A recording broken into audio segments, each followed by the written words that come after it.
से आप रिटायर्ड हुए हो बड़े उदास उदास से रहने लगे हो। तुम तो जानती हो रिटायरमेंट के बाद जो पैसा मिला उससे मकान बना दिया। सोचता रहता हूँ पैसे के लिए क्या करूँ। चिंता मत करिए। यही सोचा। तू जा यार, परेशान मत कर। मम्मी आज फिर दादाजी ने मुझे धक्का मारा। तू उनके पास में जाता ही क्यों है? वो बूढ़े हो चुके हैं, सत्या आ गए हैं। तू जा, तेरी पढ़ाई कर। आपका चिड़चिड़ापन बढ़ता जा रहा है, गुस्सा भी बहुत करने लगे हैं। तो क्या करूं? अभी मेहता, क्या बात है? ये मुंह लटका है? वो सिल्क की चादर की बजाय उदासी की चादर ओढ़े? बस यार, रिटायरमेंट के बाद जिंदगी जैसे थमसी गई है। ना कोई इनकम, ना कोई काम। हर पल गिन गिन कर काटना पड़ रहा है। पर क्यों? करने के लिए बहुत कुछ है। मैं तुम्हें समझाता हूं। बस वो थोड़ी सी मेहनत और थोड़ा सा मेल जोल लो, संवर गई जिंदगी। इतना आसान? पर कैसे? अरे वो सब छोड़िए, भाई साहब चाय पियेंगे अब? हाँ जरूर। अरे बहू, अरे चाय लाना। हाँ, सारा दिन बस चाय लाना चाय लाना चाय लाना। ये आदर्श क्रेडिट है ना, इसमें तुझे टीम लीडर बनना है, एक बड़ा टीम लीडर। पर इस उम्र में कैसे कर पाऊंगा? तू सब कुछ कर पाएगा, मैं तुझे बरसों से जानता हूं। अरे हिम्मत रख, कोशिश कर। देखता हूं। देखना नहीं है, मैं कल वापस आऊंगा। तब तक ये फॉर्म अच्छी तरह से पढ़ के उसको साइन करके रख देना। ठीक है? मैं चलता हूं। इतनी देर हो गई, अभी तक करण घर नहीं आया है। बेटा, वो मेरी दवाई और फ्रूट्स के लिए बोला था, लाए? पापा परेशान मत करो, बोल दिया ना ले आऊंगा। पहले ही पैसे की दिक्कत चल।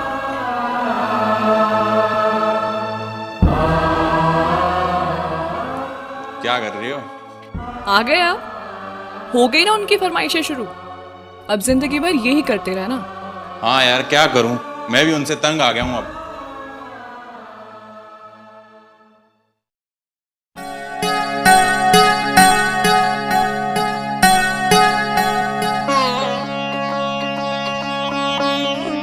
देखो बेटा, फॉर्म तो पापा ने भर दिया है, अब तो कुछ अच्छा होगा ही।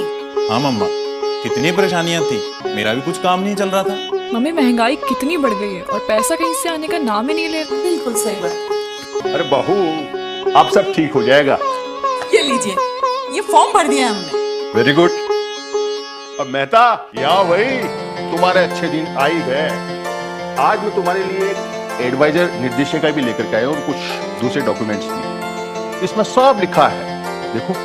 खुशियाँ होगी, सुख समृद्धि हम लाएंगे, जन जन का जीवन आदर्श बनाएंगे। आदर्श के साथ जुड़कर हिम्मत और हौसलों ने आसमान छूना चाहा तो के मेहता मिसाल बन गए। उनकी लगन और परिश्रम ने खड़ी कर दी एडवाइजरों की विशाल टीम। आदर्श बनाएंगे। तो दोस्तों, ये तो साबित हो ही गया कि जिंदगी में कुछ आगे बढ़ने के लिए, कुछ करने के लिए उम्र कभी भी बाधक नहीं होती है। और इसी बात को और अच्छे तरीके से समझने के लिए आइए आपको मिलाते हैं स्वयं मिस्टर के मेहता से। नमस्ते मेहता जी, स्टूडियो में आपका बहुत बहुत स्वागत है सर। मेहता जी, सबसे पहले हम सब ये जानने के लिए उत्सुक हैं कि आपकी टीम में आखिर कितने एडवाइजर्स हैं? 20,000। 20,000? आई मीन 20,000 सर, ये इस मकाम तक आप पहुंचे कैसे? आई मीन प्लीज कुछ बताइए। संस्था में जुड़ने के बाद हमने पूरी जानकारी के साथ में हमारे जितने भी परिचित थे उन लोगों से हमने संस्था की जानकारी देना शुरू किया। धीरे धीरे लोगों को जोड़ना शुरू किया और उसमें से हमने धीरे धीरे संस्था के नियमानुसार प्रमोशन हम कराते रहे। मेहता जी, आपने जो इतनी विशालकाय टीम बनाई है, इसके पीछे तो आपको बहुत मेहनत करनी पड़ी होगी। आई मीन इतनी बड़ी टीम बनाने के लिए आपने ये सब मैनेज कैसे किया? तो यदि आपको बढ़ना है तो आपको नीचे एडवाइजर जोड़ना अनिवार्य होगा, क्योंकि अगर आप एक व्यक्ति को जोड़ते हो और आपकी पहुंच 100 लोगों तक है तो वो भी 100 लोगों तक पहुंचेगा, यानी आपकी टीम में 200 लोगों तक आप वह चीज पहुंचेगी। इसी तरह से जैसे जैसे आप टीम विस्तार करेंगे वो पहुंच आपकी मल्टीपल होती जाएगी। वाह, क्या बात है। नए व्यक्ति को हम एक ही बात सिखाते हैं कि आपको व्यक्ति पहचानने की जरूरत नहीं है। आपको जो मिला उसको उसके अंदर आप एडवाइजर देखिए और उसमें अपना कस्टमर देखिए, दोनों चीज उसको समझाइए। वो जिस तरह की चीज के साथ जाना एडवाइजर बनना चाहता है, उसके पास समय है तो उसको एडवाइजर बनाइए, नहीं तो कस्टमर के रूप में उसको पूरी तरह सेवा देने का वादा कीजिए और उसके साथ जुड़िए।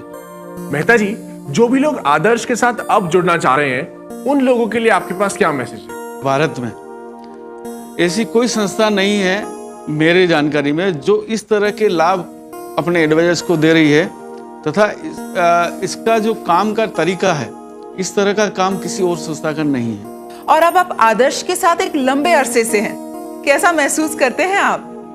आदर्श के साथ जुड़कर हमें बहुत गर्व महसूस होता है कि हम एक ऐसी संस्था के साथ जुड़े हैं जो एक बड़े एडवाइजर समूह को साथ में लेकर चल रही है और लगातार उनके हितों के लिए बातचीत करती रहती है, सोचती रहती है। मेहता जी, आई एम श्योर आज हमारी ऑडियंसेस ने आपसे बहुत कुछ सीखा होगा। इनफैक्ट हम सब ने आपसे बहुत कुछ सीखा। तो दोस्तों, ये है मिस्टर के मेहता, और आज हमने इनसे जो सबसे बड़ी सीख पाई है वो ये है कि जिस तरह इंसान के जीवन में पढ़ने की कोई उम्र नहीं होती, उसी तरह इंसान के जीवन में आगे बढ़ने की भी कोई उम्र नहीं होती। थैंक यू मिस्टर मेहता, आप हमारे स्टूडियो में आए। हमारी ऑडियंसेस को आपसे बहुत संबल, बहुत हौसला और बहुत प्रेरणा मिली है। Thank you so much.